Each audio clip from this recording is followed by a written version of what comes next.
Yes 9 minute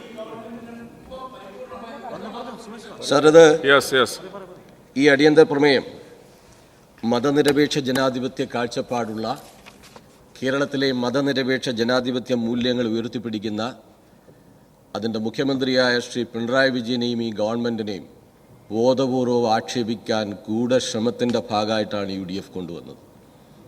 അങ്ങേയറ്റ അവജ്ഞയോടെ കേരളീയ സമൂഹം ഇത് തള്ളിക്കളയും. സാർ, നേരത്തെ ഭരണപരമായ അനുഭവം ഈ കേരളത്തിലുണ്ടല്ലോ. സെൻകുമാർ എന്ന DGPയെ ഇടതുപക്ഷ ജനാധിപത്യ മുന്നണി ഗവൺമെൻറ് DGP സ്ഥാനത്ത് നിന്ന് മാറ്റി. അന്ന് നിയമസഭയിൽ അന്ന് പ്രതിപക്ഷം ഉണ്ടാക്കിയിട്ടുള്ള വലിയ കോലാഹലമുണ്ട്. അന്ന് ആ മുഖ്യമന്ത്രി കസേരയിൽ ഇരുന്നുകൊണ്ട് ഇന്നത്തെ മുഖ്യമന്ത്രിയായ സഖാവ് പിണറായി വിജയൻ പറഞ്ഞൊരു വാചകമുണ്ട്: സെൻകുമാർ നിങ്ങളുടെ കൂടെ അല്ല കേട്ടോ, RSSൻ്റെ കൂടെയാണ്. ആ സെൻകുമാറിന് വേണ്ടി നേരത്തെ ഇവിടെ പറഞ്ഞു, സുപ്രീം കോടതിയിൽ പോയി വാദിച്ച് നിലനിൽക്കുന്ന സർവീസിൻ്റെ ചട്ടവും റൂളും അനുസരിച്ച് സെൻകുമാർ അതേ DGP സ്ഥാനത്തേക്ക് തിരിച്ചെത്തി. സർ, നിയമപരമായി പ്രവർത്തിക്കുന്ന ഒരു ഗവൺമെൻറ്റിന് രാജ്യത്ത് നിലനിൽക്കുന്ന ഭരണഘടനയും നിയമാനുസൃതമായിട്ടാണ് നടപടി സ്വീകരിക്കാൻ പറ്റുക. കേരളത്തിലെ പൊതുസമൂഹത്തിന് ഇതറിയാം. ആവേശം കൊണ്ടോ ഉയർന്നു വരുന്ന ഏതെങ്കിലും ആക്ഷേപങ്ങൾ കൊണ്ടോ ഒരാൾക്കെതിരെ നടപടി സ്വീകരിച്ചാൽ ആ നടപടി നിലനിൽക്കില്ല എന്നുള്ളത് സർവീസ് ചട്ടങ്ങൾ അനുസരിച്ച് ശരിയായിട്ടുള്ള കാര്യമാണ്. സർ, ഇവിടെ ഈ ഗവൺമെൻറ് ചെയ്തത് ആക്ഷേപങ്ങളെ, ഉയർന്നു വന്ന പരാതികളെ പരിശോധിക്കുക എന്നുള്ളതാണ്. സർ, നിയമം നിലനിൽക്കുന്ന ഒരു രാജ്യത്ത് ഒരു ഗവൺമെൻറ്റിന് ചെയ്യാൻ കഴിയുന്ന ഏറ്റവും പ്രധാനപ്പെട്ട കാര്യമല്ലേ?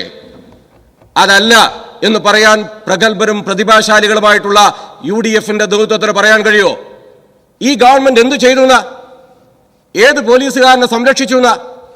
തെറ്റായി ആരെ സംരക്ഷിക്കാനായി ഗവൺമെൻറ് പുറപ്പെട്ടത്? സാർ, മുഖ്യമന്ത്രി കേരളത്തിൻ്റെ സമൂഹത്തോട് പറഞ്ഞ കാര്യം എന്താ? എല്ലാ വസ്തുതകളും അന്വേഷിക്കും. RSSൻ്റെ നേതാക്കന്മാരുമായി കൂടിക്കാഴ്ച നടത്തി. തൃശ്ശൂർ പൂരവുമായിട്ട് ആക്ഷേപം ഉയർന്നു വന്നു. ആ ആക്ഷേപത്തിൻ്റെ വസ്തുതകൾ പരിശോധിക്കാൻ ഈ സർക്കാർ തയ്യാറാണ്. 1 മാസം സമയം സംസ്ഥാനത്തെ പോലീസ് മേധാവി തന്നെ ഇത് അന്വേഷിച്ച് പ്രാഥമിക റിപ്പോർട്ട് നൽകി. പ്രാഥമിക റിപ്പോർട്ട് നൽകിയതിൻ്റെ തൊട്ടടുത്ത ദിവസം ഏത് പോലീസുകാരനാണ് നോക്കിയിട്ടില്ല, ആ സ്ഥാനത്ത് നിന്ന് മാറ്റി പിണറായി വിജയന്റെ ഈ സർക്കാർ. അങ്ങനെ അല്ലാതെ മറ്റെന്ത് ചെയ്യണ പറയുന്നത്? 3 ടയർ എൻക്വയറി ഗവൺമെന്റ് പ്രഖ്യാപിച്ചു. പൂരം സംബന്ധിച്ചുള്ള ആക്ഷേപം, അത് കലക്കി എന്നുള്ള ആക്ഷേപം. സംഘപരിവാർ അവിടെ ആ പൂര ആരാധനാലയങ്ങളെ കേന്ദ്രീകരിച്ച് വിശ്വാസികളെ സമർത്ഥമായിട്ട് വർഗീയതയിലേക്ക് കടത്തിവിടാൻ ഇന്ത്യയിൽ സംഘപരിവാറിന് വലിയ പ്ലാനും പദ്ധതിയുണ്ട്. ആ പദ്ധതി അവർ നടപ്പിലാക്കി. ആ പദ്ധതി നടപ്പിലാക്കി എന്നാണ് ഉയർന്നു വന്ന ആക്ഷേപം. സുരേഷ് ഗോപി ആംബുലൻസിലേക്ക് അവിടെ വരുന്നു. അതിന്റെ ഭാഗമായിട്ട് അവിടെ ചില പ്രശ്നങ്ങൾ ഉണ്ടാവുന്നു.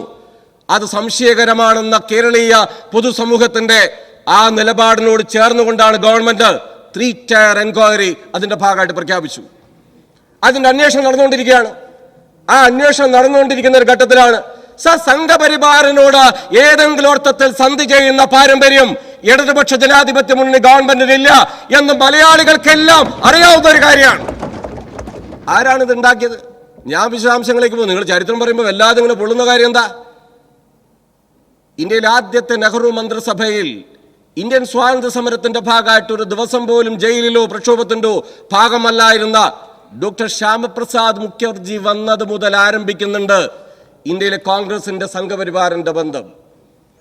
14 ഭാഷ അറിയാവുന്ന പണ്ഡിതനായ PV നരസിംഹറാവുവിന് ബാബറി മസ്ജിദിന്റെ മിനാരങ്ങൾ തകർത്ത് തരിപ്പണാക്കുമ്പോൾ ഒരു ഭാഷയും ആ വായിന്ന് പുറത്തേക്ക് വന്നില്ല. തകർന്നടിഞ്ഞു ഇന്ത്യയിലെ മതനിരപേക്ഷ ജനാധിപത്യത്തിന്റെ ഏറ്റവും പ്രധാനപ്പെട്ട തലം. സാർ, ഇന്ത്യൻ രാഷ്ട്രീയം പിന്നീട് ബാബറി മസ്ജിദിന്റെ തകർച്ചയ്ക്ക് ശേഷം രൂപപ്പെട്ട കാര്യം എന്താ? BJPക്കുണ്ടായ വളർച്ച എന്താ? ആ വളർച്ചയൊന്നും കാണാതെ നേരത്തെ ഇവിടെ നന്ദേട്ട് പറഞ്ഞു 1960 പട്ടാമ്പി ഇലക്ഷൻ. ആ പട്ടാമ്പി ഇലക്ഷൻ ദീൻദയാൽ ഉപാധ്യായ അന്നത്തെ കോൺഗ്രസ് നേതാക്കന്മാർ ഇവരെല്ലാം വന്ന് പ്രസംഗിച്ചു. 732 വോട്ടിന് അന്ന് EM ശങ്കരൻ നമ്പൂരിപ്പാട് മതനിരപേക്ഷ ജനാധിപത്യ കേരളത്തിന്റെ അന്നത്തെ സ്ഥാനാർത്ഥിയായിട്ട് വിജയിച്ചു. തൃശ്ശൂർ പൂരം അല്ലേ? ഞങ്ങൾ വോട്ട് മറിച്ചു അല്ലേ? കഴിഞ്ഞ ലോക്സഭാ ഇലക്ഷനിൽ കിട്ടിയ വോട്ടിന് 86,966 വോട്ട് പോയി. ആരുടേത്? നിങ്ങളുടെ വോട്ട്. കഴിഞ്ഞ തെരഞ്ഞെടുപ്പിൽ ഞങ്ങൾക്ക് കിട്ടിയതിനേക്കാൾ 16,916 വോട്ട് വർദ്ധിച്ചു ഇടതുപക്ഷ ജനാധിപത്യ മുന്നണിക്ക്. 80,000-ലേറെ വോട്ട് പോയ ഞങ്ങളോടിപ്പോ പറയാ, തൃശൂർ പൂരം കലക്കി തോൽപ്പിച്ചത് നിങ്ങളാണ്, ജയിപ്പിച്ചത് സുരേഷ് ഗോപിയെ നിങ്ങളാണ് അവിടെ ജയിപ്പിച്ചത്. ആ പാരമ്പര്യം ഞങ്ങളെ തലയിലിടണ്ട. ഇവിടെ ശ്രീ മാത്യു കുഴൽനാട് ഉൾപ്പെടെ നമ്മുടെ സ്വദേശി ജാഗരൺ മഞ്ചിന്റെ സംസ്ഥാന കൺവീനറായ രഞ്ജിത്ത് കാർത്തികേയൻ കേരളത്തിൽ കിഫ്ബിക്കെതിരായിട്ട് ഒരു കേസായിട്ട് പോയപ്പോ അതിന് വക്കാലത്ത് പോയ ബഹുമാനപ്പെട്ട മൂവാറ്റുപുഴ അംഗം ആ വക്കാലത്തുമായിട്ടൊന്ന് ഇടതുപക്ഷ ജനാധിപത്യ മുന്നണിക്കെതിരെ വരണ്ട, നിങ്ങളാണ് പോയിട്ട് വാദിച്ചത്. എന്തെല്ലാം അനുഭവങ്ങൾ ഈ കേരളത്തിലുണ്ട്. മലപ്പുറം എന്ന് പറഞ്ഞ ഏതെങ്കിലും ഒരാളുടേതാ? മലപ്പുറം ഈ നാടിൻ്റെതാണ്, ബഹുസ്വരതയുടെ നാടാണ്. ഏതെങ്കിലും ഒരു എയർപോർട്ടിൽ അതിന്റെ ഭാഗമായിട്ട് ഒരു കേസ്, അതിന്റെ ഭാഗമായിട്ടുള്ള കണക്ക് മുഖ്യമന്ത്രി പറഞ്ഞാൽ ഉടൻ സംഘപരിവാറിന്റെ ആളാണ് മുഖ്യമന്ത്രി എന്നതാണ് നിങ്ങൾ പ്രധാനമായിട്ട് പറയുന്നത്. മുസ്ലിം ഭൂരിപക്ഷ പ്രദേശങ്ങൾ ദേശീയ സുരക്ഷയ്ക്ക് അപകടമാണെന്ന് വിചാരധാരയിൽ എഴുതി വെച്ചത് ഗോൾവാൾക്കറാണ്, ബഹുമാനപ്പെട്ട ബി ശംസുദ്ദീൻ. അങ്ങേപ്പോൾ ഒരാൾ അങ്ങനെ ഒരു കമന്റ് എടുത്തിട്ട് കേരളത്തിലെ ഗവൺമെന്റിനെയും മുഖ്യമന്ത്രി ആക്ഷേപിക്കാൻ വന്നത് അങ്ങേയറ്റ അപകടകരവും പരിഹാസകരവുമായിട്ടുള്ള ഒരു നിലപാടാണെന്ന് ഇന്ത്യൻ മുസ്ലിം ലീഗ് ഓർക്കണം. ഇവരൊരു ഘട്ടത്തിലും അങ്ങനെ ഒരു നിലപാട് ഞങ്ങൾ സ്വീകരിച്ചിട്ടില്ല. സാർ, വിധേയത്തിൽ കമ്മീഷന്റെ ഒരു റിപ്പോർട്ടിന്റെ ഒരു ഭാഗം ഞാനിവിടെ വായിക്കാം. It is not disputed that no one of the leader of the Marxist party look part in this disturbances. It is also the evidence Marxist workers went in a car with the party flag on the 29th evening and advised the people to stop the rioting. ഇത് ഈ പതാക പിടിച്ചു പോയ ആളുടെ പേരാണ് ആ മുഖ്യമന്ത്രി കസേരയിൽ ഇരിക്കുന്ന സഖാവ് പിണറായി വിജയൻ. നിങ്ങൾ ആരെയാണ് ആക്ഷേപിക്കാൻ ശ്രമിക്കുന്നത്? താൽക്കാലിക വിധേയത്തിൽ കമ്മീഷന്റെ റിപ്പോർട്ടിങ്ങിന്റെ കൺക്ലൂഷന്റെ ഭാഗമാണ് ഞാനിവിടെ പറഞ്ഞത്.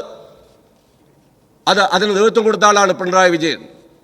സർ, കേരളത്തിലെ മുഖ്യമന്ത്രിയെ ടാർണിഷ് ചെയ്ത് അദ്ദേഹത്തെ ആക്ഷേപിച്ച് അപമാനിച്ച് ഈ ഗവൺമെന്റിനെ കേരളത്തിലെ ഒരു തുടർ ഭരണത്തിന് നിങ്ങളുടെ തന്ത്രം ഞങ്ങൾക്ക് നന്നായിട്ട് അറിയാം. ഈ അടിയന്തര പ്രമേയം, ആ അടിയന്തര പ്രമേയത്തിലൂടെ കേരളത്തിലെ ഇടതുപക്ഷ മുന്നണി ഗവൺമെന്റ് ഏതെങ്കിലും ഒരു പോലീസ് ഉദ്യോഗസ്ഥന്റെ തണലിലാണോ CPIയും LDF ഈ കേരളത്തിൽ വളർന്നത്? കയ്യൂരുണ്ട്, കരിവള്ളൂരുണ്ട്, പുന്നപ്രവയലാറുണ്ട്, ഉഞ്ചിയുണ്ട്, കൂത്തുപറമ്പുണ്ട്. ഈ നാട്ടിലെ ജനങ്ങളും അവരനുഭവിക്കുന്ന പ്രശ്നങ്ങൾ ഉയർത്തിപ്പിടിച്ച് നടത്തിയിട്ടുള്ള അനവധിയായ പോരാട്ട സമരങ്ങളുടെ മുന്നിൽ സ്വന്തം നെഞ്ചിന് നേരെ വരുന്ന വെടിയുണ്ട പോലും ഏറ്റുവാങ്ങി ഈ നാടിലെ പ്രശ്നങ്ങൾ ഏറ്റെടുത്ത പ്രക്ഷോഭങ്ങളുടെ സമരങ്ങളുടെ ഭാഗമായ ഒരു പാർട്ടി നേതാവുമാണ് സഖാവ് പിണറായി വിജയൻ. ആ പിണറായി വിജയനെ ഇല്ലാതാക്കി CPIഎമ്മിനെ തകർക്കാമെന്നുള്ള നിങ്ങളുടെ ഗൂഢ പദ്ധതിയില്ലേ?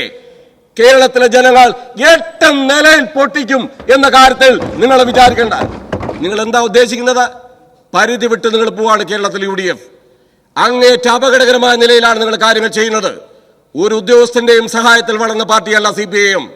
ഏതെങ്കിലും ഉദ്യോഗസ്ഥന്റെ ദയാവായ്പിൽ ഉണ്ടായ പാർട്ടിയോ അല്ല. വസ്തുതകൾ പരിശോധിക്കും, ശരിയായ നിലപാടുകൾ സ്വീകരിക്കും. അതാരായാലും ശരി, ഈ ഗവൺമെന്റ് അത് തെളിയിച്ചിട്ടുണ്ട് സാർ. ഈ ഗവൺമെന്റ് കൃത്യമായിട്ട് ബോധ്യപ്പെട്ടിട്ടുണ്ട്, എല്ലാ കാര്യങ്ങളും വിശദീകരിച്ചിട്ടുണ്ട്. 3 ടയർ എൻക്വയറി വന്നതിന് ശേഷം എന്താണ് ആ റിപ്പോർട്ടിന്റെ ഭാഗമായിട്ടുള്ളത്? അത് ഏത് ഓഫീസറായാലും LDFന് ഒരു പോലീസ് നയമുണ്ട്, LDFന് ഒരു പോലീസ് നിലപാടുണ്ട്. ആ നിലപാടിനനുസരിച്ചാണ് LDF ഗവൺമെന്റ് പ്രവർത്തിക്കുന്നത്. അത് അട്ടിമറിക്കാൻ ഏതാളായാലും ശരി അവരനുവദിക്കുന്ന വിഷയമില്ല. മാഫിയകളുടെ ഫണ്ടും വാങ്ങി 24 ചാനൽ പുറത്തുവിട്ട ഒരു വാദമുണ്ട്. അവിടെ ഖവാല മാഫിയയുടെ ഫണ്ടും വാങ്ങി ചില മുദ്രാവാക്യങ്ങൾ ഏറ്റെടുത്ത് വന്നാൽ അതിനു മുന്നിൽ ഒന്നും സറണ്ടർ ചെയ്യാൻ ഞങ്ങൾ തയ്യാറല്ല എന്ന് സൂചിപ്പിക്കുകയാണ്.